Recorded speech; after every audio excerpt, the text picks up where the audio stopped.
예, 안녕하십니까. 오늘은 그 708페이지 저당권을 할 차례입니다. 앞에 이제 기본적인 건 약하고, 일단 A라는 사람이 뭐 토지이든 건물이든 소유하고 있는데, 누군가로부터 이제 돈을 빌려왔고,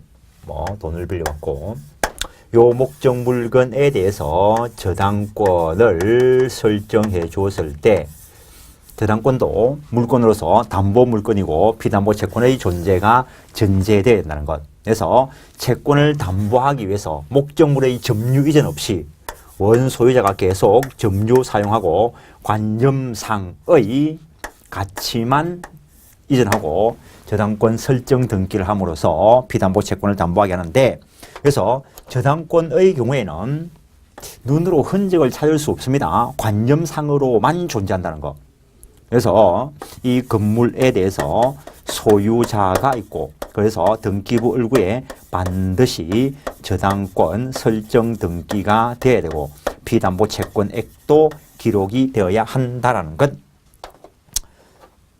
그래서 뭐 저당권에도 기본적으로 피담보 채권의 존재가 되는 부종성 있고, 그리고 수반성 있고, 담보물의 효력을 강화시키기 위한 불가분성이 있고, 다음에 물상, 대위성 있고, 물권적 청구권과 관련된 추급표가 있고, 우선 변제받을 효력이 있고, 근데 유치적 효력 없고, 당연히 수익적 효력 없고, 경매 신청권 있고, 별제권 있다라는 것.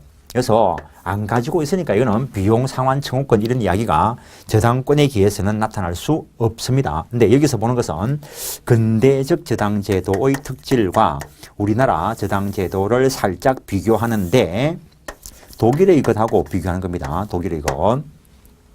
저당권은 반드시 등기나 등록에 의해서 공시되어야 한다는 공시의 원칙. 이거는 저당권에 국한되는 것은 아닐 것인데, 저당권 쪽에서 강조하는 이유가 점유조차 없기 때문에 등기부에 기록이 없으면 흔적조차 찾을 수 없다는 거.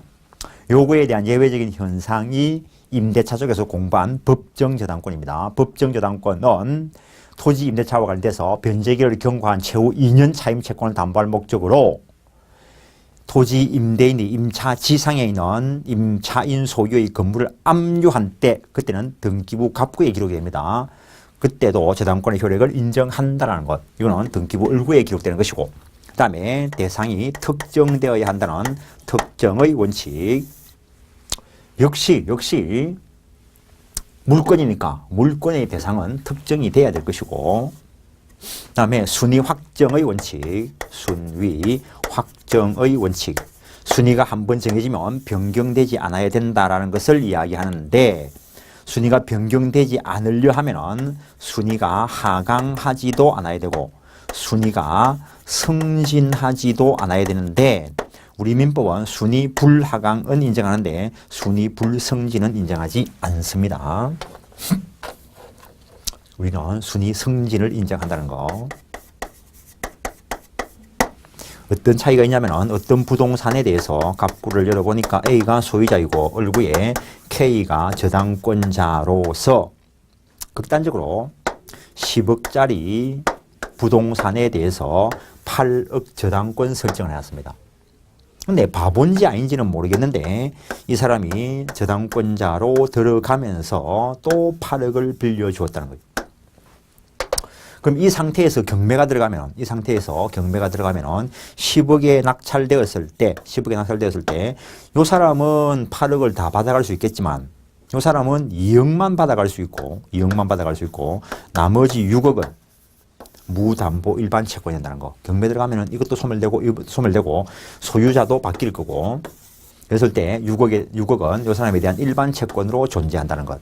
그래서 그냥 요거는 8억의 힘이 있고, 요거는 8억이라고 기재되어 있지만 2억의 힘만 있다는 거죠.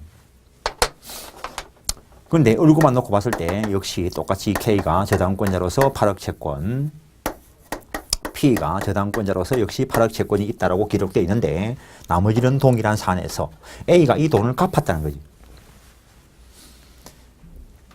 갚고 이제는 이건 소멸되고 없고, 이 상태에서 경매 들어가면은 원래 이 자리에 있을 때는 2억만 받을 힘이 있었는데 이제는 8억을 다 받아갈 힘이 있다는 거죠. 이 번호를 1번으로 바꿔준다는 게 아니고 순위가 승진해가지고 이제는 더 위에 선순위가 없으니까 여기서는 이 사람이 우선순위로 배당을 받아간다라는 이야기입니다. 그런데 독일의 경우에는 그런 순위 승진을 인정하지 않는다는 거. 그럼 순위 승진을 인정하지 않는다면은 여기서 역시 A가 채무자이고 설정자인데 이 A한테 돈 빌려준 또 다른 사람이 있을 수 있습니다. 등기부에 기록이 없는 단순한 일반 채권자. 그러면 독일의 경우에는 순위를 승진 안 시키고 그 위치에서 그대로 본다는 거. 원래 이 사람의 힘은 2억밖에 없었어요. 그러면은 여기서 2억만 우선 배당을 해주고 나머지 8억은 이 사람 남는 6억하고 나머지 일반 채권하고 전부 안분 배당한다는 것. 어느 게 맞는 것 같습니까? 하여튼 우리나라는 순위를 승진시켜준다는 것. 근데 독일은 순위 승진 안 시켜준다는 거. 내가 개인적으로 생각할 때는 독일이 맞다고 봅니다. 지가 몰라가지고 들어왔는데 뭐. 근데 우리나라는 순위를 승진시켜준다라는 것. 우리나라는 경제적 강자에게 유리한 법이 많습니다. 경제적 강자가 국회에 앉아가 만들 생각을 했겠지 뭐. 그 다음에 독립의 원칙이다 라고 하는 것이 있는데 독립의 원칙. 독립의 원칙과 관련해서 여러 가지 내용이 있습니다. 여러 가지 내용이. 채권으로부터의 독립. 채권으로부터의 독립. 채권으로부터의 독립. 독일은 인정하는데 일단 우리나라는 인정 안 합니다. 채권으로부터의 독립은 뭐냐면은 A라는 사람이 이 건물의 소유자인데 누군가에게 돈을 빌려올 때 이걸 담보하기 위해서 등기부 얼구에 저당권 설정하는 이 방법을 우리나라는 인정을 하는데 독일은 이 방법도 인정합니다. 독일은 이 방법도 인정하는데 독일의 경우에는 A가 소유자인데 얼구에 소유자 스스로 저당권 설정을 인정한다는 거예요. 극단적으로 하기 위해서 그냥 10억이라고 하죠. 10억. 그래서 10억이 필요하면은 이 방법으로 빌려오는 거는 우리나라도 인정되고 독일도 인정되는데 독일은 이 방법도 인정한다는 거지. 우리나라는 안 됩니다. 우리나라는 안 되는 이유가 소유자 저당권 설정이 안 됩니다. 왜? 저당권은 타 물건을 전제하기 때문에 타인 소유물에 대해서만 설정할 수 있어. 자기 소유물의 저당권 설정은 못해. 그러나 소유자 저당 현상은 나타날 수 있습니다. 혼동의 예외적인 현상으로서 A가 소유였고 K가 소유자였고 얼구에 A가 저당권자로 있고 그 이후에 후순위로 저당권자가 있고 선순위 저당권자가 소유권 취득하고 들어왔을 때 그자의 이익을 위해서 존속시킨다라고 이야기했습니다. 만약에 이 저당권을 소멸시켜버리면 경매 들어가면 이 소유권도 날아가고 이 사람만 배당받아갈 거라고. 나야 여기서 배당받을 수 있다는 거. 물론 이 저당권이 존속하려고 하면은 10억짜리고 그냥 극단적으로 10억 저당권인데 자기 돈 받을 게 10억이 있는데 10억을 다 주고 샀어야 이게 그대로 존속합니다. 10억을 K한테 지급해서 된다는 거지. 만약에 10억짜리 재산권인데 10억 채권자가 아이고 내가 받을 돈 대신에 건물 소유권 취득할게 달라. 약정에 의해서 소유권 이전 등기를 받았다면 채권이 없습니다. 채권이 없으면 저당권 소멸해야 돼. 그래서 기본적인 뒤에 있는 배경이 안 따라주면 해결을 못합니다. 그런데 독일의 경우에는 자기가 자기한테 빚질 수가 없는데 내가 내한테 빚을 어떻게 줘? 채권이 없지만 저당권의 독자적인 성립을 인정한다는 거죠. 인정을 해가지고 이걸 정권에 붙인다는 거죠. 부동산 어디에 있고 소유자가 누구인데 저당권 뭐 10억짜리가 있다. 요걸 정권에 붙여가지고 정권시장에 이 종이를 내다 파는 거죠. 그럼 변제기를 뭐 어느 12월 달로 해놨으면은 그 앞에 어느 해에 뭐 10월 달에 10억짜리를 9억에 내다 팔고 돈 있는 사람은 일단 9억에 사놓고 그 어느 12월 달 되면은 10억을 받아갈 거니까 1억 버는 수익이 있을 거란 거예요. 저걸 유통성 확보의 원칙이라 하는데 독일의 경우에는 소유자 저당 현상을 인정을 하고 유통성 확보시키기 위해서다라고 그러는데 우리는 독립의 원칙을 인정하지 않기 때문에 이런 유통성 확보에 대해서도 민법상으로는 무력하다는 거. 특별법에서 어떤 현상을 만들어내는 것은 별개로 하고 그 다음에 독일의 경우에는 후순위 권리자로부터의 독립도 인정하는데 우리나라는 인정 안 한다는 거. 저거는 무슨 말이냐면 어떤 부동산이 있는데 갑구를 열어봤을 때 A가 소유자이고 얼구에 K가 저당권자 있고 후순위 저당권자가 있을 때 후순위 저당권자가 경매 실행할 때 저기서 독일의 경우에는 선순위 저당권자는 배당 참가 안 하고 그냥 저당권 존속시킬 수도 있다는 거. 근데 우리나라는 그게 안 됩니다. 누가 경매를 실행하더라도 후순위 권리자가 경매를 실행하더라도 이게 말소 기준 권리이고 다 배당받아 가야 되고 소멸한다는 거. 그래서 우리나라는 후순위 권리자로부터의 독립을 인정하지 않는다라는 것. 그 다음에 채무자의 일반 재산으로부터 독립적인가. 어떤 부동산에 A가 소유자이고 얼구에 B가 A한테 돈 빌려주고 저당권 설정해놨는데 1억 채권을 가지고 있다는 거. 1억 채권은 A에 대한 것이고 저당권이라는 말은 이 물건에 대한 것이라는 거예요. 그런데 나중에 뒤에 가면 또 설명할 자리가 있습니다. 보니까 A가 다른 부동산도 가지고 있다는 거지. 다른 부동산. 그때 이 채권을 가지고 이 부동산 압류해서 경매 실행하는 것도 인정합니다. 이거. 그래서 다른 일반 재산에 영향을 미칠 수 있다는 것. 우리는 일반 재산으로부터 완전히 독립적이지는 않다라고 이야기합니다. 그 다음에 이용권으로부터의 독립. 원소유자가 이용하고 저당권자는 거기에 대해서는 독립성이 인정된다라고 이야기할 수 있습니다. 어떤 채권과 별개로 저당권만 인정하는 독립의 원칙은 인정하지 않는다는 거, 우리나라에서는. 그렇다면은 이러한 저당권이 어떻게 취득될 것인가?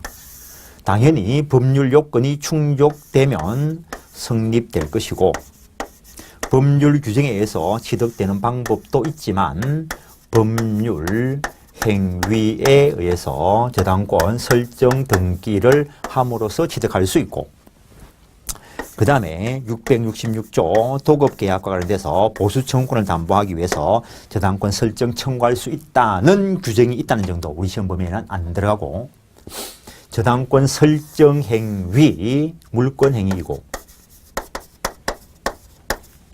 이 물권 행위인 저당권 설정 행위의 당사자는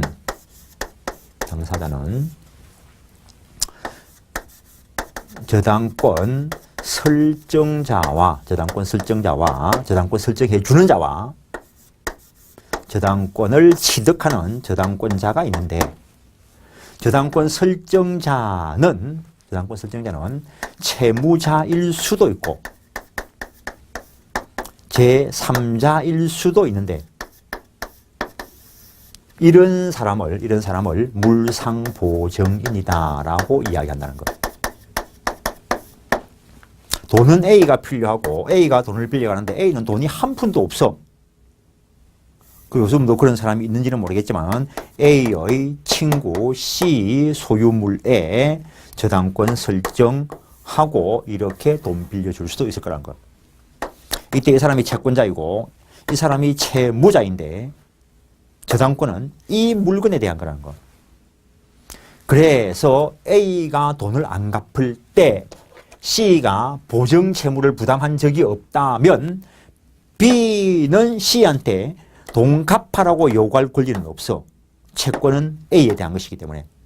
그런데 저당권을 가지고 있기 때문에 이 물건을 경매 실행시킬 수 있다는 거예요.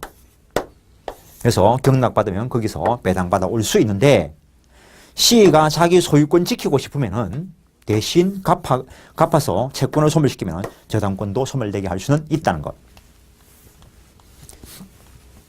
그 다음에 저당권자는 채권자라야 한다는 것.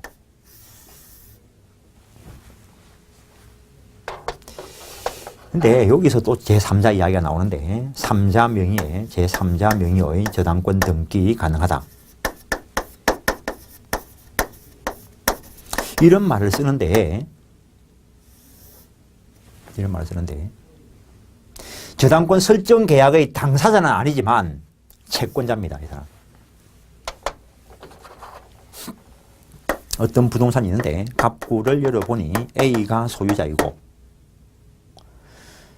K한테 돈 빌려오면서 K한테 저당권 설정 계약에 의해서 K한테 저당권 설정해 주기로 했어. 그럼 저당권 설정 계약의 당사자는 A와 K라는 거지. 근데 K가 이미 누군가에게 돈 빌린 사실이 있어.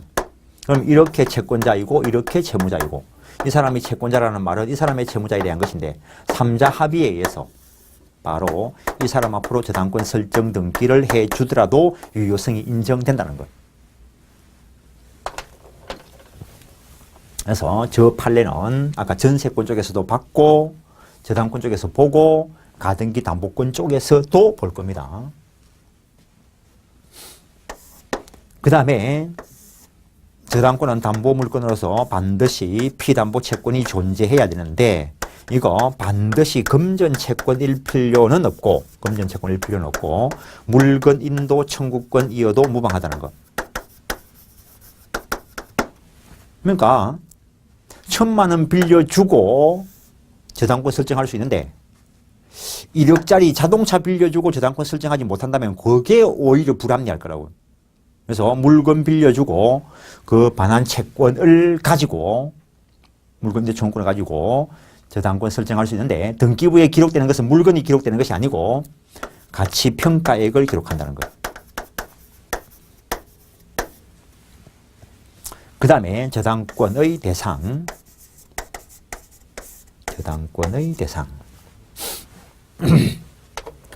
참 애매해. 부동산이 있고 소유권이 있는데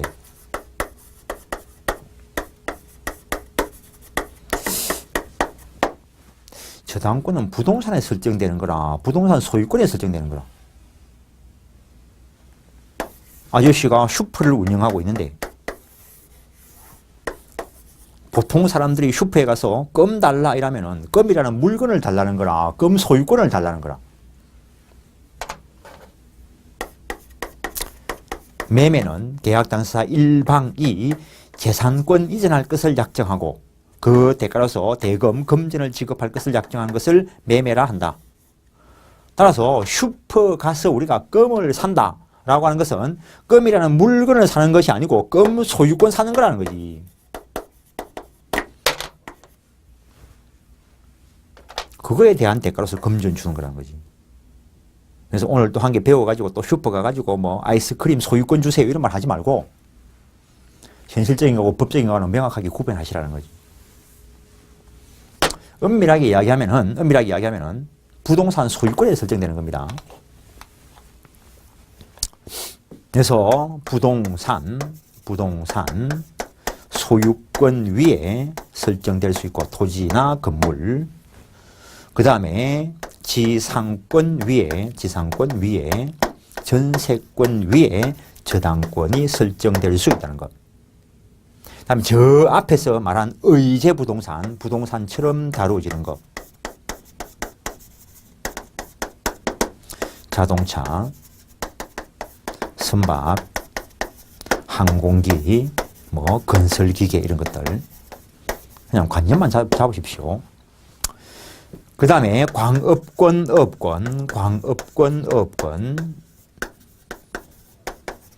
여기에도 저당권 설정할 수 있도록 만들어 두었다라는 것.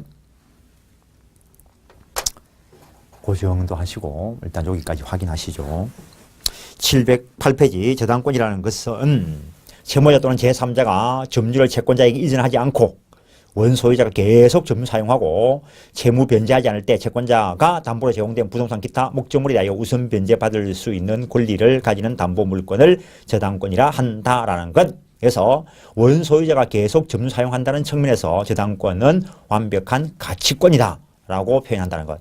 근대적 저당제도의 특질, 등기나 등록에 의해서 공시되어야 한다. 예외적인 현상이 나타날 수는 있다는 것.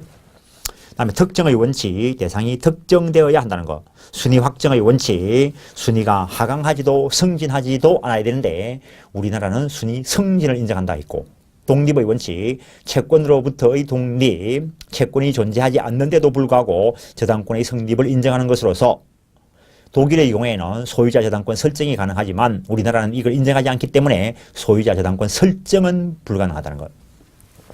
후순위 저당권자로부터의 독립도 우리나라에서는 인정하지 않는다고 했고, 일반 재산으로부터의 독립적인가? 완벽하게 독립적이지는 않다. 일반 재산에 영향을 미칠 길을 열어놓고 이용권과는 독립적이다라고 했고, 어쨌든 채권에 대해서는 독립적이지 못하고, 그래서 독일과 같은 유통성 확보에 대해서 민법은 무력하다라고 표현한다는 것. 근데 최근에 자산 유동화에 관한 법률 특별법에 의해서 유동화 방안을 마련하고는 있다는 것.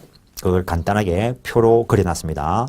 저당권 물권이다. 담보 물권으로서 제한 물권으로 타 물권을 전제로 하고, 그러나 소유자 저당 현상이 나타날 수는 있다. 이걸 몇 번이나 이야기하는 이유가 시험에 나온 적이 있을 거랍니다. 저당권 피담보 채권에 부종하고, 피담보 채권이 이전되면 저당권도 그에 수반해서 이전되고, 저당권의 불가분성 인정되고, 물상대위성 뒤에 가면 설명이 있습니다.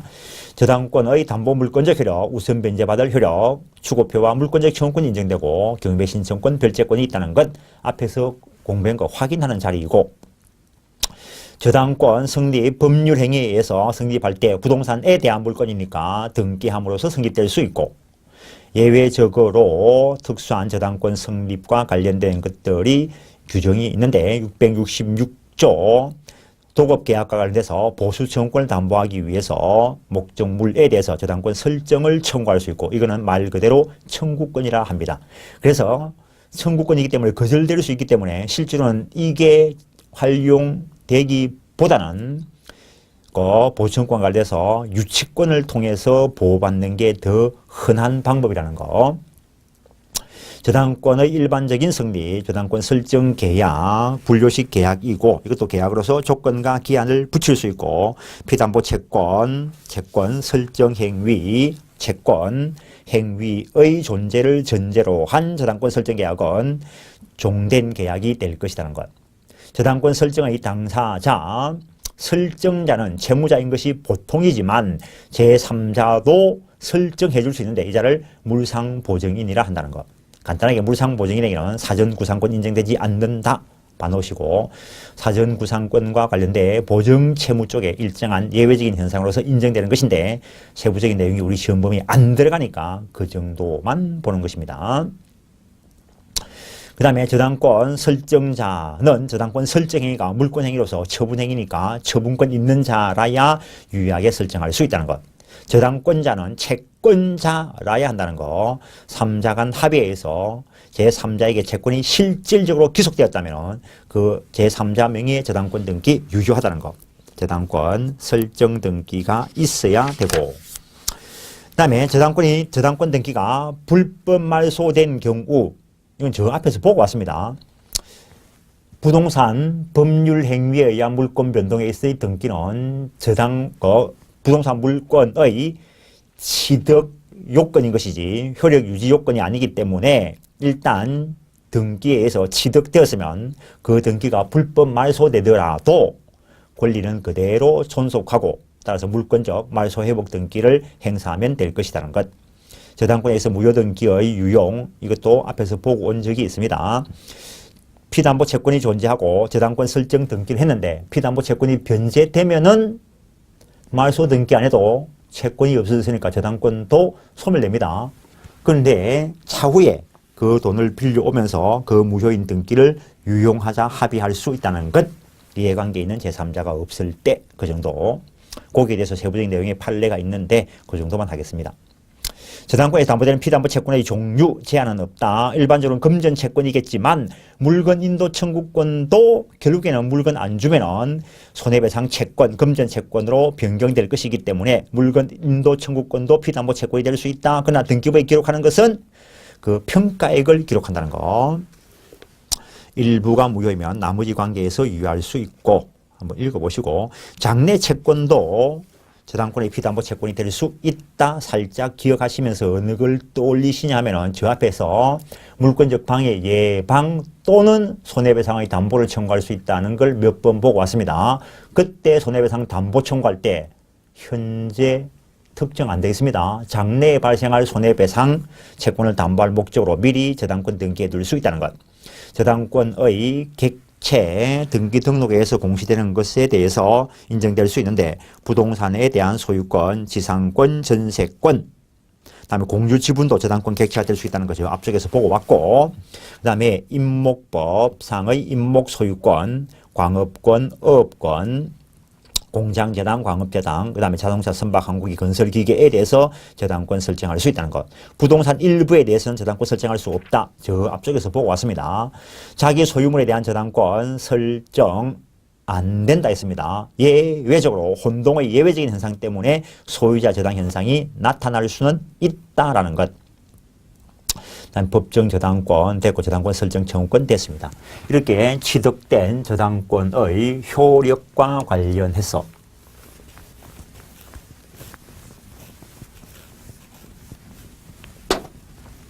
저당권의 효력과 관련해서 원본은 반드시 등기부에 기록이 돼야 되고 이자나 위약금의 경우에는 등기부에 약정이 있을 때 기록할 수 있고 그 다음에 지연이자 1년분, 지연이자 1년분, 그리고 실행비용은 요거는 등기부에 기록이 없지만 피담보채권의 범위에 들어간다라는 것. 원본은 반드시 기록이 돼야 되고 이자나 위약금은 등기할 수 있다는 말은 등기가 되었을 때 제3자에게 대항할 수 있다는 것. 지연이자나 실행비용은 등기부에 기록이 없지만 피담보채권의 범위에 들어간다라는 것. 다시 보시면 피담보채권의 범위 원본 이자 위약금 채무 불이행으로 인한 손해배상 및 저당권 실행 비용을 담보한다. 그때 채무 불이행으로 인한 손해배상 즉 지연배상에 대해서는 원본의 이행기일 경과 후 1년분에 한하여 저당권을 행사할 수 있다. 후순위 권리자를 보호하기 위한 것입니다.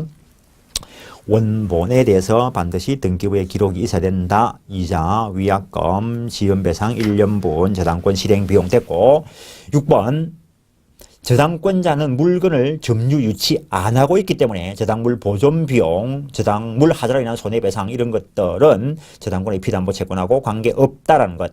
저당권의 불가분성 앞에서 설명이 되었었고 그 다음에 저당권 목적물의 범위 그냥 그대로 보겠습니다. 앞에서 설명했던 걸 저당권과 관련해서 확인해 보는 것에 불과합니다. 여기서 전혀 새로운 거라고 느껴지면 곤란합니다. 과실에 대해서 저당권의 효력이 미치는가라고 하는데 기본적으로 담보물권 저당권자는 가지고 있지도 않기 때문에 사용이익을 누릴 수가 없습니다. 저당권자는 과실수취권 없다라는 것. 그런데 예외적으로 저당부동산에 대해서 압류가 있으면 설정자가 그 부동산으로부터 수취한 과실 또는 수취할 과실에 대해서 저당권의 효력이 미친다라고 되어 있다는 것. 천연과실은 그렇고 법정과실에 대해서는 논의가 아주 심합니다. 종물과 부합물, 주물에 설정된 저당권의 효력은 종물에 미친다. 여러 번 하고 왔습니다. 또 언제 했나 이런 말 하지 마시라고. 오늘도 했는데 전에도 했고 오늘 한 것 중에서 A가 토지 소유자, A가 건물 소유자, 이 건물을 B가 매입을 해서 소유권 취득하면은 등기부에 기록이 없어도 간섭법상 법정기사건 B가 취득을 하고 여기에 저당권이 설정되면은 주된 권리에 설정된 저당권의 효력은 종된 권리에도 효력을 미치고 그래서 경매 실행으로 누가 경락을 받고 경락대금을 완납하면은 등기 없이 건물 소유권 취득함과 동시에 이 관습법상 법정기상권도 C가 취득한 것으로 된다라는 것. 그래서 건물에 대한 저당권은 지상권, 전세권의 효력을 미친다라는 것. 2번 같은 법리이고 3번도 같은 법리이고 4번도 마찬가지입니다. 구분 소유권의 저당권이 설정되어 있으면 대지 사용권의 효력을 미치고 그래서 법리가 똑같습니다. 그게 한번 읽어보시면 되는 거고 부합물에 대한 저당권의 효력, 부합물에 대한 저당권의 효력 당연한 이야기인데 이 건물에 대해서 A가 소유자이고 얼구에 K가 저당권을 가지고 있고 쉽게 이야기해서 원래 이 지붕이 슬래터였는데 저당권 설정되고 난 뒤에 기와로 갈았어. 그러면은 경매에 들어가서 누가 경락을 받으면은 기와는 저당권 설정되고 난 뒤에 뭐 설치한 것이니까 소유권 취득하지 못할까? 말도 안 되는 소리. 저당권 설정 전후를 불문하고 이 부합물에 저당권의 효력이 미칠 것이고 경락에는 저 소유권도 당연히 취득할 것이고 부합의 정도는 저 앞쪽에서 보고 왔습니다. 부합 시기 저당권 설정 전에 이것이든 후 이것이든 상관없이 미칠 것이고 예외적으로 법률의 규정이 있으면 타인의 에서 부속된 것이면 부합물이 되지 않고 그자의 소유로 남는다라는 것, 저 앞에서 보고 온 것 확인하는 것이고 토지 저당권의 효력이 미치지 않는 경우에 해놨는데 토지와 지상 건물은 별개의 물건이기 때문에 A가 토지 소유자, A가 지상의 건물을 소유하고 있을 수도 있고 지상의 임목 등을 소유할 수도 있다는 거죠. 별개의 독립된 소유가 등기가 되어 있는 거. 건물은 신축만 하면 별개의 독립된 소유권이 인정되지만 나무는 원칙적으로 토지의 부합물인데 임목에 관한 법률상 등기를 하거나 명인 방법을 갖추면 토지와 별개의 물건으로 다루어진다는 것. 따라서 여기에 토지에 대해서 설정된 저당권의 효력이 지상 물건에 미칠 것은 아니라는 것. 경매 실행으로 소유자가 달라졌을 때 법정 지상권 인정되고 하는 것은 또 다른 문제. 농작물은 수확기 이르면은 경작자 소유에 속한다. 따라서 토지에 대한 저당권이 그 농작물의 효력을 미치지 않는다는 것. 저당 부동산으로서 분리 반출된 부합물 또는 종물에 대해서 미칠 것인가.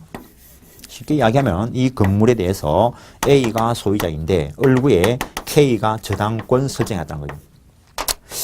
지붕이 멋있어가지고 돈 빌려주고 저당권 설정해놨어. 쉽게 이야기했어. 그런데 저당권 설정하고 나서 A가 이 지붕을 떼가지고 딴 데 내다 팔아. 내다 팔려고 해. 그러면은 이 사람이 생각하는 가치가 낮아질 거라고. 그거 하지 말라고 청구할 수는 있어. 방해 배제 청구권. 할 수는 있어. 그런데 내다 팔아버리면 돌려달라 할 수 있는가? 없다는 거. 저당권에는 반환 청구권 없다라는 거 기억하시고. 공장재단저당법에 보면은 A가 토지 소유자, 뭐 이 건물도 A 거, B가 공장을 운영하면서 공장 기계, 요거는 다 B 소유. 재단 목록을 작성을 하고 그래서 공장 재단에 대해서 소유권 등기하고 저 공장 재단 기계 등에 대한 소유권에 대해서 저당권 설정을 했다는 거예요. 요 기계를 내다 팔면 결국엔 나중에 이 사람이 피해를 볼 수 있다는 거. 그래서 요 경우에 기계 내다 팔려고 할 때 하지 마라 할 수 있고 내다 떼내서 다른 쪽에 들고 가면은 요거 돌려서 제자리 갖다 놔라. 그거는 공장재단저당법에서 인정합니다. 근데 만약에 이걸 누가 매입을 했으면 이 사람이 어쨌든 저거 떼 나오면은 동산이니까 선의취득의 법리에 의해서 소유권을 원시 취득해버리면 더 이상 돌려놔라 소리도 못한다는 것. 저당 토지 위의 건물에 대한 저당권의 효력, 이건 저 뒤쪽에도 설명이 있는데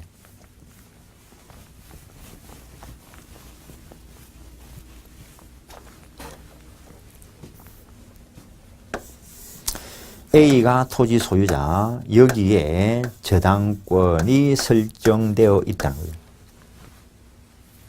저당권이 설정되어 있다. 그때 A가 이 토지 위에 건물을 지으려고 할 때 원칙적으로 이 저당권 가지고는 건물 짓지 마라 소리를 못한다는 거. 왜냐하면 이 저당권은 점유가 없는 것이기 때문에 점유 사용은 원소유자가 하는 것이 맞기 때문에 그런데 저당권 실행점하여 돈도 안 갚는 A가 건물 지으려 하면은 결국에 토지 가치를 하락시키는 것이기 때문에 그런 특별한 사정이 있다면은 방해 배제 청구의 일종으로 건물 짓지 마라 할 여지가 있다는 게 판례 입장. 근데 어쨌든 간에 건물이 들어섰어. 그때 이 저당권 토지만 경매 실행해서 소유자가 달라지게 되면 이 건물을 위한 법정지상권 인정 안 한다라고 했습니다. 법정지상권이 인정 안 되면 결국에 이거 철거되어야 한다는 거. 철거되면 사회 경제적 국가적 낭비 손해가 발생한다는 거. 그래서 그런 철거를 방지하기 위해서 저당권 설정 후 건물이 건축되었을 때 반드시 토지 소유자가 건축했을 필요는 없고 토지 임차인이 건축했다 하더라도 나중에 토지 소유자가 소유권 취득하게 되었을 때 그때 이 사람은 토지만 경매 실행할 수도 있지만 요거 일괄 경매 실행 가능하다는 것. 그래서 누군가가 동시에 경락받으면 철거 안 해도 될 것이고 그때 토지 대금으로부터만 우선 변제를 받을 수 있지 건물 대금에 대해서는 우선 변제 받을 수 없다라는 것. 일반 재산에 대한 영향을 미치는 방법으로는 미칠 수 있습니다. 그 다음에 저당권에 대한 물상대위. 이것도 몇 번 시험에 나왔는데 토지를 가지고 예를 들겠습니다. A가 소유자이고 얼굴을 보니까 K가 저당권을 가지고 있고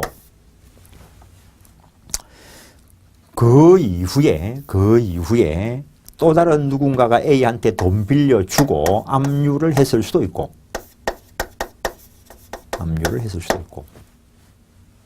이런 상태에서 이 토지가 수용이 되는데 수용이 되면 수용보상금이 지급될 거고 이 수용보상금을 또 누가 압류할 수도 있습니다.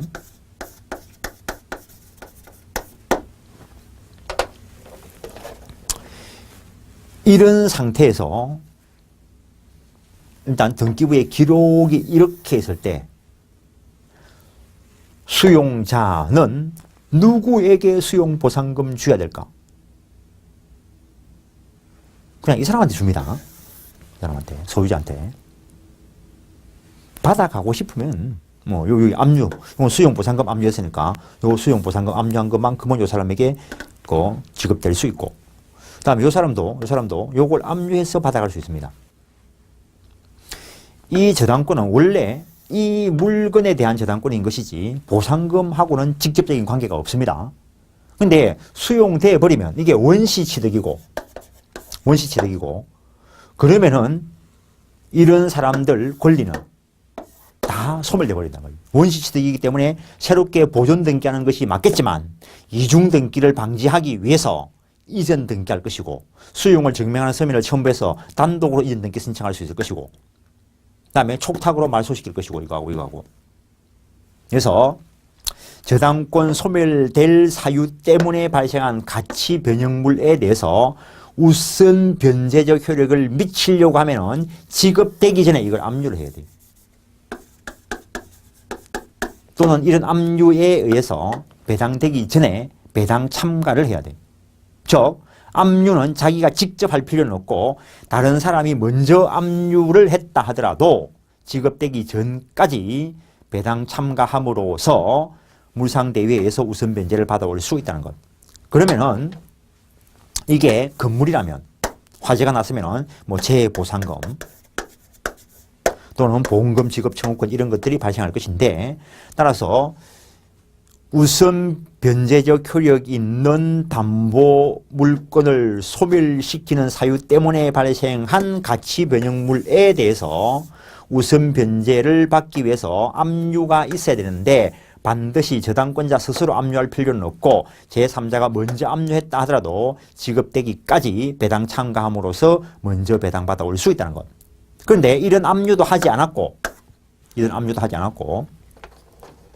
다른 사람이 압류한 것에 대해서 배당 참가도 하지 않았기 때문에 이 수용업자가 이 보상금을 압류한 이 사람에게 대해서 지급을 하고 즉 이 사람 입장에서 봤을 때 다른 채권자에게 지급을 하고 남는 게 있어서 이 소유자에게 지급을 했다는 거예요.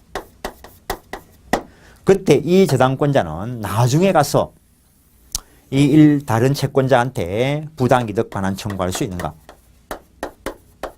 할 수 없다라는 거예요. 이거는 자기의 채권에 의해서 받아간 것이니까.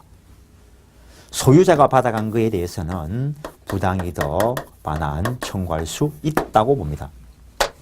어떤 부동산이 있는데 갑구를 열어봤을 때 A가 소유자이고 을구를 열어봤을 때 K가 저당권자인데 요게 누군가가 매매가 되면은 매매 대금을 A가 받을 것이고 누군가에게 임대가 되면은 뭐 보증금 받을 수도 있는데 요 저당권이 이 보증금이나 이 매매 대금에 효력을 미칠까? 안 미칩니다.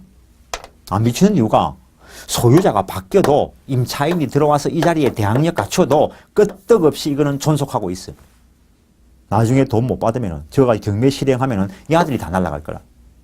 그래서 저당권 존속할 때 어떤 이익이 생기는 것에 대해서는 우선 변제적 효력이 미치지 않는다는 거. 이거는 결국에는 여기서 안 받아오더라도 이게 원시취득이기 때문에 저당권이 소멸되어 버리기 때문에 여기서 우선 변제 안 받아가면 저당권은 결국에 소멸될 상황에 처해 있다는 것. 물상대비 목적물의 멸실훼손 공용징수에서 그 목적물에 가름하는 기타의 물건이 목적물 소유자에게 기속되는 경우에 그 목적물에 가름하는 금전 기타 물건에 대하여 저당권을 행사하여 일반 채권자에 비해서 우선 변제받을 수 있는 것을 말하는데 넘기시면 물상대위 요건으로서 압류가 있어야 된다는 것. 담보권자가 물상대위권 행사하기 위해서는 담보권 설정자가 금전 기타 물건을 지급 또는 인도받기 전에 압류해야 된다는 것. 이때 압류는 반드시 저당권자가 할 필요는 없고 그거는 로마자 4번에 다른 채권자가 다른 채권자가 압류했을 때 그 배당 요구 종기까지 배당 요구를 함으로써 우선 변제를 받을 수 있는데 근데 이미 지급되어 버렸다면 다른 채권자에 대해서는 부당이득 반환 청구할 수 없다 해놨습니다. 근데 로마자 3분의 D번 저당 목적물 소유자가 지급받아간 것에 대해서는 부당이득 반환 청구할 수 있다는 거 구별하시고 저당 토지가 환지되면 환지된 토지에 저당권의 효력이 미칠 것이고 저당된 건물이 합동된 경우 그것도 여러 가지로 변경될 수 있는데 관련되는 내용을 설명한 자리가 있습니다. A가 그냥 토지 소유자, A가 토지 소유자. 여기에 여기에 그냥 A 소유의 건물이 있고 여기에 극단적으로 B 소유의 건물이 있다는 거예요. 근데 A가 이 건물의 저당권을 설정을 했어요. 원래는 각각 별개의 단독 소유 건물인데 이걸 한 개의 건물로 하고 이 사람들이 지분으로 소유하기로 했다는 거지. 그래서 B가 3분의 2, A가 지분 3분의 1을 가지는 걸로 하겠다는 거예요. 그러면은 이 저당권은 계속 원래 건물에 미칠까? 아니라는 거. 이제 한 개, 원래는 별개의 독립된 건물이었는데 이제는 한 개의 건물로 됐다는 거지. 그래서 지분 비율로 소유하게 되었을 때 이제 한 개니까 부동산 일부에 대한 저당권은 인정될 수 없습니다.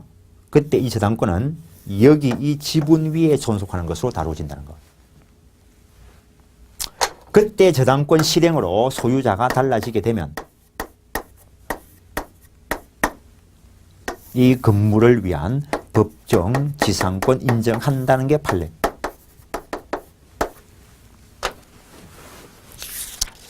그 정도 하시고 저당권의 우선 변제적 효력이 있는데 이거는 경매하고 연결되는 겁니다.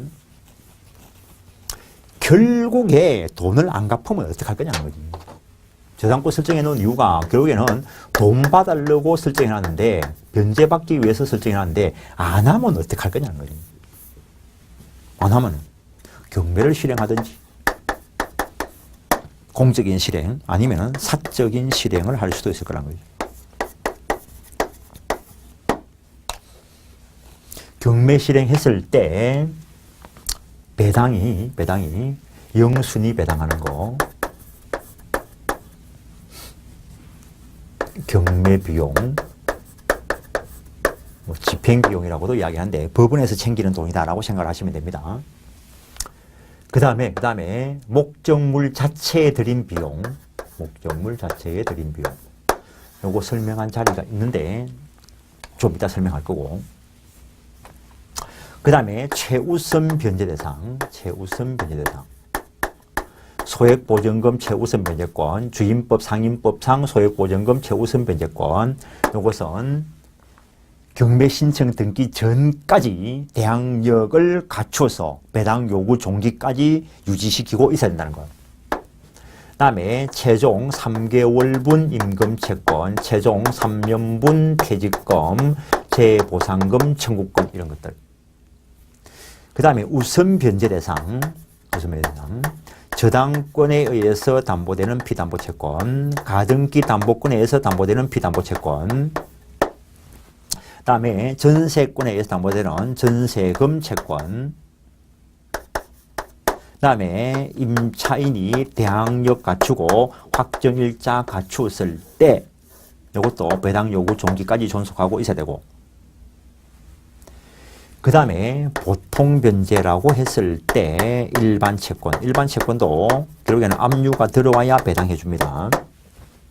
그 다음에 세금이 문제가 되는데, 당해세의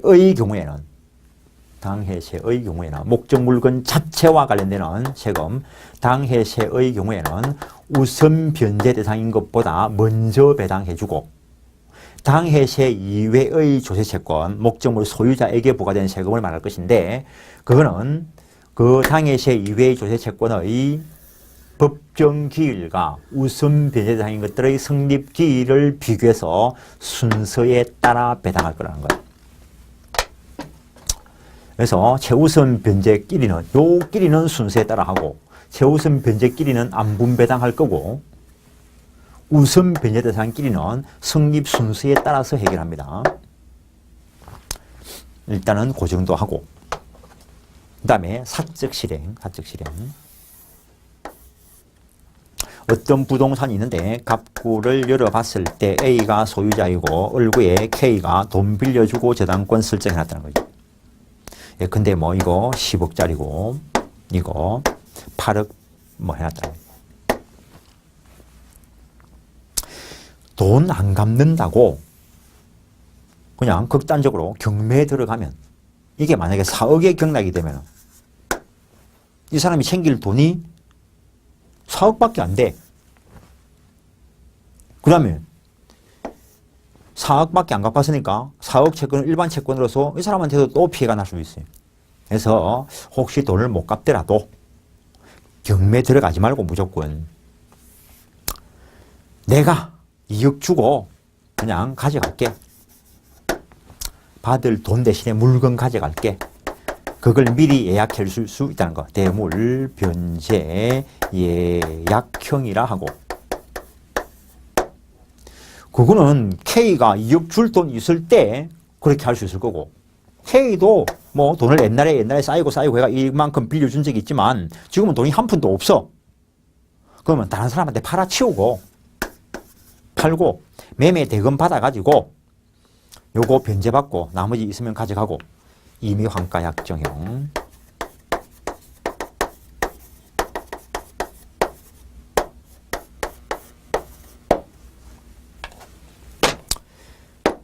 저당권 쪽에서는 두 가지를 다 인정합니다. 미리 결론을 보고 가면은 가등기 담보법 쪽에 가면은 이걸 귀속 청산 방법이라 하고, 가등기 담보법 쪽에 가면 이걸 처분 청산 방법이라 하는데, 가등기 담보법은 이 방법은 인정 안 한다는 거.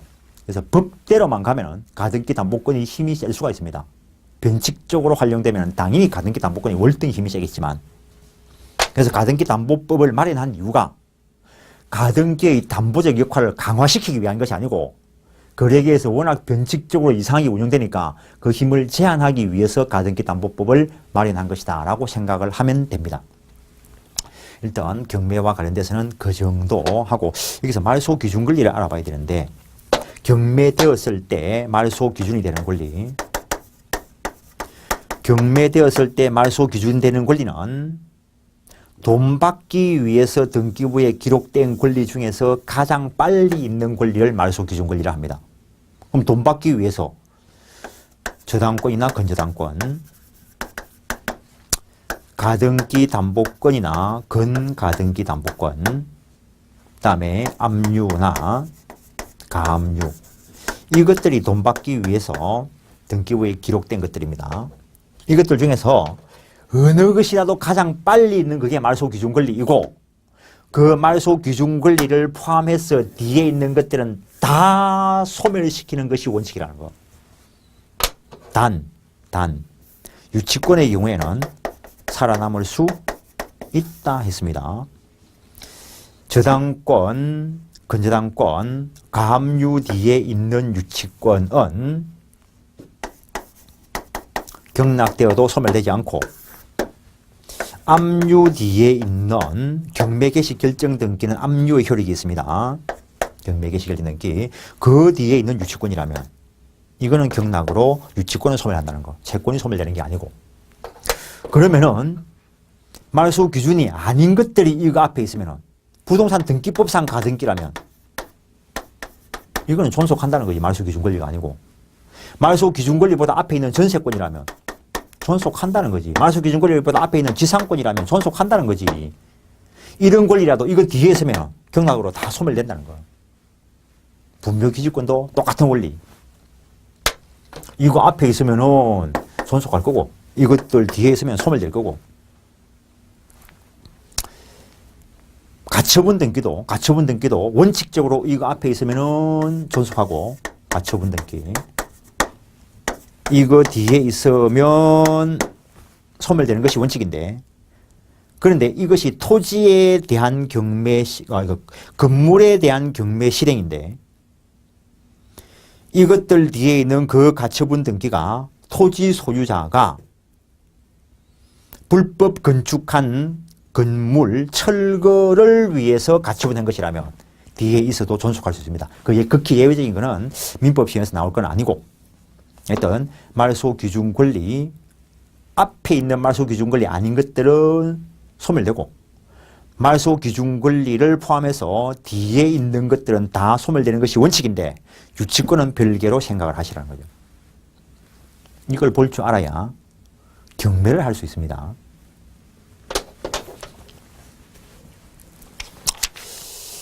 저당권의 우선변제적 효력, 우선변제, 일반 채권자나 후순위 권리자에 대해서 우선변제 받을 수 있다. 그와 관련되는 게 시험에 나온 적이 있습니다.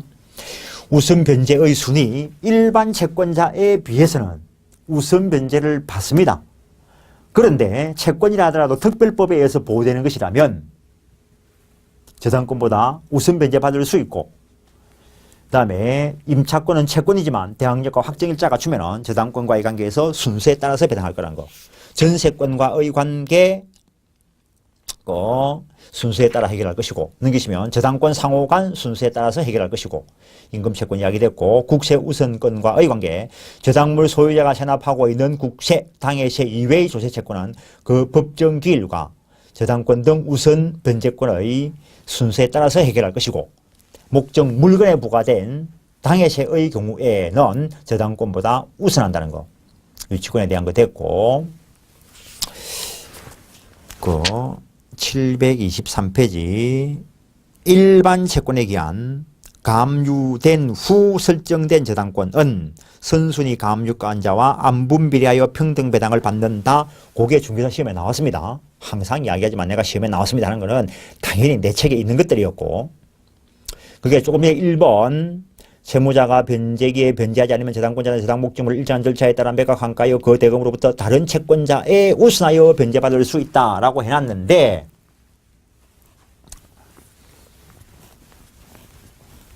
다른 채권자, 일반 채권자, 후순위 권리자에 대해서 우선 변제를 받을 수 있는 것이지, 자기보다 앞서는 권리자보다는 우선 변제를 당연히 못 받을 거고, 어떤 부동산이 있는데 갑구를 열어보니까 A가 소유자, 을구를 열어보니까 이미 누군가가 저당권 가지고 있고, 그 이후에 보니까 누군가가 가압류를 해놨어. 그 이후에 누가 저당권자로 또 들어왔다는 거예요.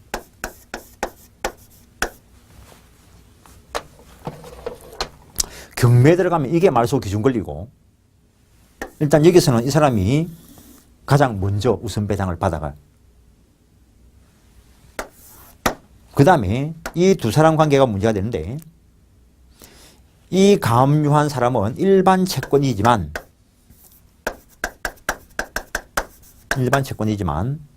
가압류를 해가지고 등기부에 일단 표시를 냈어요. 근데 저당권자는 일반 채권자에 대해서 우선 변제권이 있어도 자기보다 먼저 등기된 이 사람에 대해서 우선 변제권이 없어. 그 다음에 이 사람은 먼저 등기부에 기록이 됐지만 원래 우선 변제권이 없어. 그래서 이게 3월 달에 되었고 이게 5월 달에 되었다 하더라도 이 두 사람은 동순위로 보고 안분 배당한다는 것.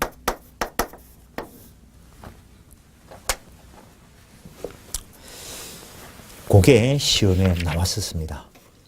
그 다음 저당권 실행과 관련돼서 말소 기준이 될 수 있는 권리, 돈 받기 위해서 등기부에 기록한 것 중에서 가장 빨리 있는 거, 저당권, 근저당권, 가등기 담보권, 근가등기 담보권, 압류 등기, 가압류 등기, 그리고 경매 개시 결정 등기, 그거는 압류의 효력을 인정한다는 것. 그것들 중에서 가장 빨리 있는 것이 말소 기준 권리이고, 아까 말소 기준 권리에 거기서도 가등기 담보권, 이 말소 기준 권리에 들어간다 했는데 부동산 등기법상 가등기는 말소 기준 권리에 안 들어간다 했습니다. 이거는 그대로 존속하는 것이 원칙이라는 거. 그래서 옛날에 한참 수업하고 피곤해서 막 거의 쓰러져 잠자고 있는 어느 일요일 아침에 전화가 왔어요. 어느 등기부를 열어보니까 맨 앞에 가등기가 있는데 이거 경락받아도 되겠습니까? 이런 물었어요. 누군가 전화를 해가 물었어. 알지도 못하는 사람이 누군지도. 내가 뭐라고 이야기했겠어요?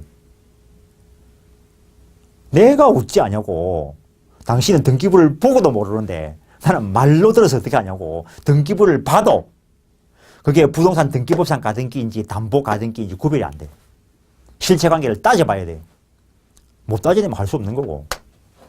그 담보 가등기라고 믿고 들어갔는데 다행히 담보 가등기라면 말소 기준 권리에 포함돼가 소멸될 건데 부동산 등기법상의 가등기라면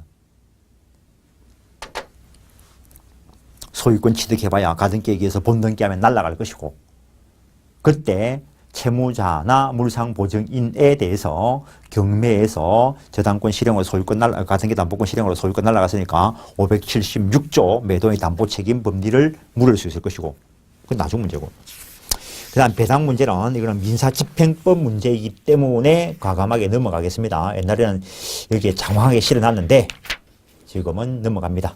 728페이지 경매에 의하는 사적 실행, 이걸 간단하게 유저당이다라고 이야기하는데 목적물 소유권 이전을 미리 합의해 놓은 것을 말하는데 그 유효성을 인정한다라고 해석을 합니다. 왜냐하면 질권에는 유질계약 금지 규정이 있는데 저당권 쪽에서 없는 걸로 봐서는, 그 금지 규정이 없는 걸로 봐서는 허용된다고 해석을 하고, 돈 안 갚을 때 내가 그 물건, 즉 채권자가 그 물건 가져가겠다, 대신 가져가겠다 약정하는 걸 대물변제 예약형이라 하고, 가등기를 해두었다면 가등기 담보법에 따라 처리할 겁니다.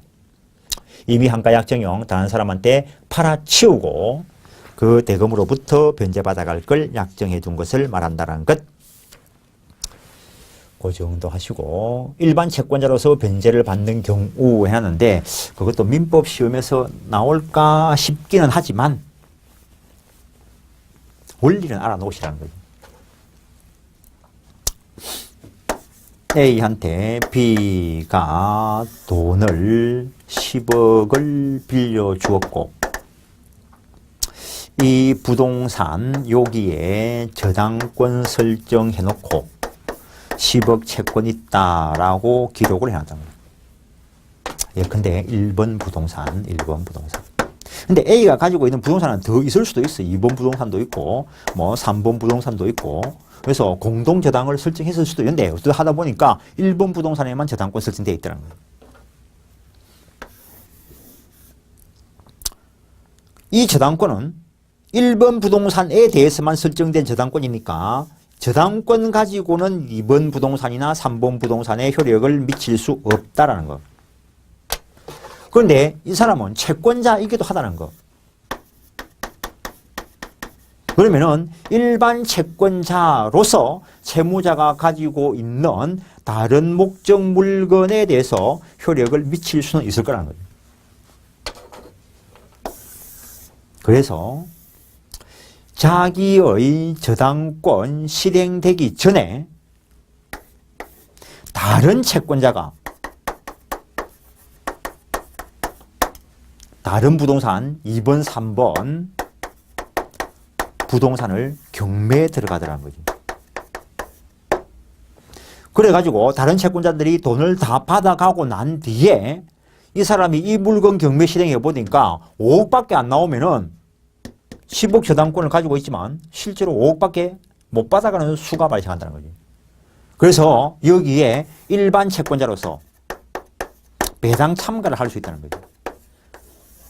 그때 다른 사람들이 받아가고 또는 일반 채권자였다면 다른 사람들이 안분 배당해서 저 B에게도 배당이 있을 수도 있는데 그때 다른 채권자들은 공탁해 두라고 청구할 수 있다는 거예요. 어쨌든 이 사람이 이 채권자이고 채무자 소유 다른 부동산을 자기 저당권 실행하기 전에 이 사람이 압류하고 경매에 실행할 수 있다는 거. 그때 다른 채권자들이 있다면 이 신청할 수 있다. 이런 내용들이 포함되어 있다는 거. 그래서 다른 부동산에 영향을 미칠 때는 저당권 가지고는 못 미치고 일반 채권자의 위치에서 미칠 수는 있다는 것. 저당 부동산 매각 대금으로부터 완제받지 못한 경우 당연히 일반 채권으로서 다른 재산에 영향을 미칠 수 있을 것이고 저당권 실행 없이 채무자 일반 재산에 대한 강제 집행 저당권자는 자신 저당권을 실행함이 없이 먼저 채무자 일반 재산에 대하여 일반 채권자로서 집행할 수 있다. 그때 다른 부동산에 대한 채권자들은 이의를 제기할 수 있다는 것.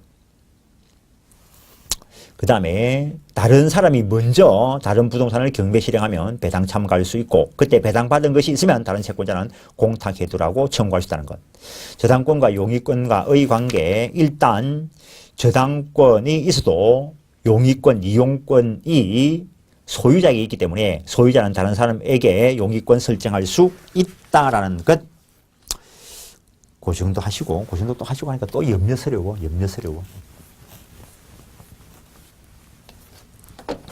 어떤 그냥 다 그냥 종합적으로 보죠.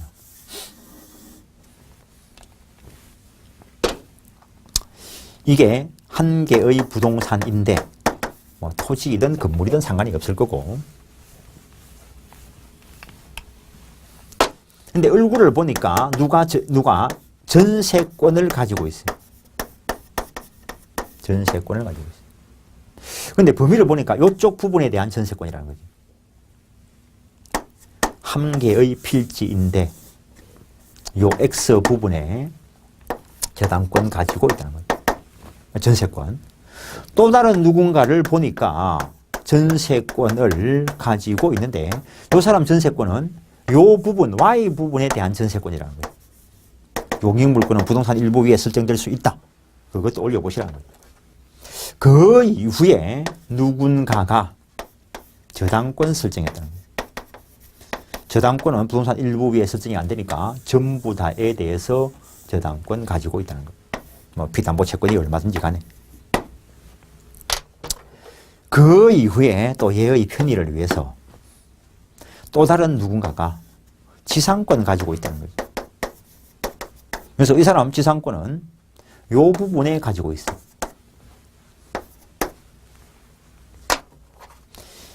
이것 가지고 경매에 들어가면은 이게 말소 기준 권리고 이걸 포함해가지고 경락되고 완납하면은 이 사람이 배당받아가고 그래서 이거 말소 기준 권리로서 소멸되고 말소 기준 권리 뒤에 있는 이 권리는 소멸된다는 거예요. 앞에 임차권자로서 대항력 있는 뭐 누군가 뒤에 임차권자로서 대항력 있는 누군가 이것도 말소 기준 권리 뒤에 있는 것이니까 소멸되고 말소 기준 권리 앞에 있는 이런 권리들은 일단 그대로 존속한다는 거. 존속한다는 말은 경락인에게 인수가 된다는 거. 경락인에게 인수가 된다는 거. 그런데 이때 이 사람은 소액 보전금이라면은 대항력 가수수니까 최우선 변제를 받아갈 수 있고 일정액만큼 일반 임차인으로서 대항력 갖추고 확정일자 갖췄다면은 배당 참가해서 배당 받아갈 수 있을 것인데 이 전세권자도 말소 기준 권리 앞에 있지만 담보권적 성질을 가지고 있기 때문에 배당 참가를 할 수 있어요. 그때 이 사람은 배당을 참가했다는 거죠. 그러면은 이 사람이 먼저 배당되고 이 사람에게 배당이 될 것인데 그때 이 앞에 다른 부분에 대한 전세권자가 선순위자로서 배당 참가했을 때 또 다른 부분에 대한 전세권자도 당연히 배당 참가해야 되는가 아니라는 거. 이 전세권은 이 부분에 대한 거고 이 전세권은 이 부분에 대한 것이니까 서로 우열관계를 논할 필요도 없다라는 거. 물론 이때 요 전세권은 여기에 있지만 이 전세금은 비율에 따라 그 부분에 대한 금액에 대해서만 효력을 미치는 것이 아니고 전체에 대한 금액 중에서 자기가 우선 배당을 받아올 수는 있을 것이고 그다음에 법정지상권 읽어보십시오라고 한다 했습니다. 읽어보십시오. 저 앞쪽에서 기본적인 것 설명을 다 해왔고 733페이지에 있는 것들도 설명이 된 것들입니다. 그 다음에 734페이지 설명했습니다. 근데 확인해 보셔야 될 게 있습니다. 그 734페이지 저당 토지 위의 건물에 대한 일괄 경매 청구권 토지를 목적으로 저당권을 설정한 후 설정자가 그 토지의 건물을 축조한 때에는 법조문에는 설정자가 그 토지의 건물을 축조한 때에는 저당권자는 토지와 함께 그 건물에 대해서도 경매를 청구할 수 있다라고 해놨는데 판례가 동그라미 2번 저당권 설정자로부터 용의권을 설정받은 자가 축조한 건물을 당해 저당권 설정자가 양수하여 소유권을 취득하게 된 그 경우에도 일괄 경매를 허용한다라고 해놨습니다. 이 경우에는 과잉 경매 금지 원칙이 적용되지 않는다. 그거 민사집행법상의 것을 하나 소개해 놓은 것이고 이때 일괄 경매했을 때 우선 변제 받는 것은 토지 대금으로부터만 우선 변제를 받고 건물 대금으로부터는 우선 변제 받을 수 없다라는 것. 그 다음에 저당 부동산의 제3취득자 이야기가 나오는데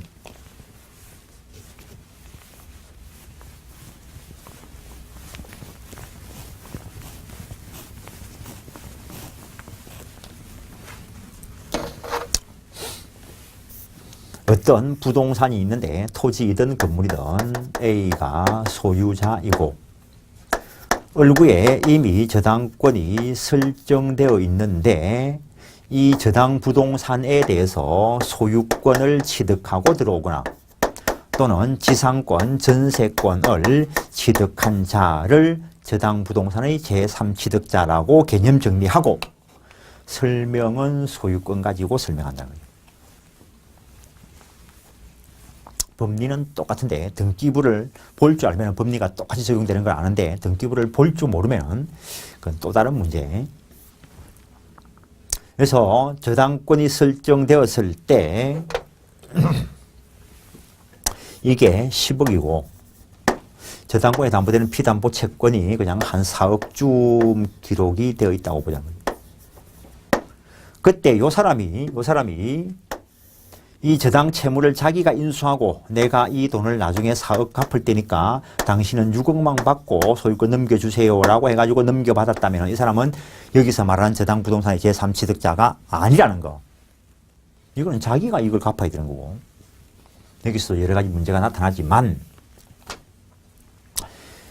A가 자기가 지금 10억이 필요하니까 1월 달에 팔면서 10억을 내한테 다 달라. 그러면 너한테 소유권 넘겨주겠다.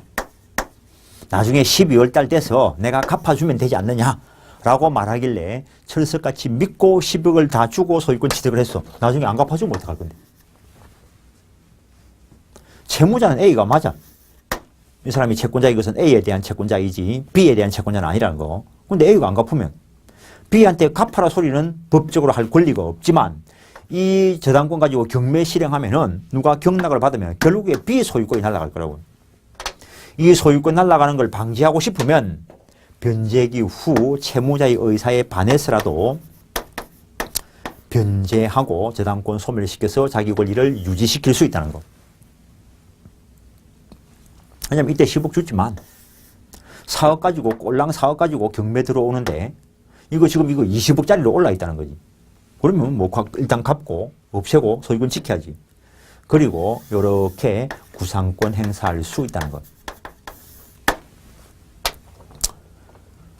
그런데 원래 10억 주고 샀는데 뭐 극단적으로 건물이 폭락을 해가지고 뭐 2억밖에 안 할 것 같아. 경매 들어오면 2억이면 충분히 경락을 받을 것 같아.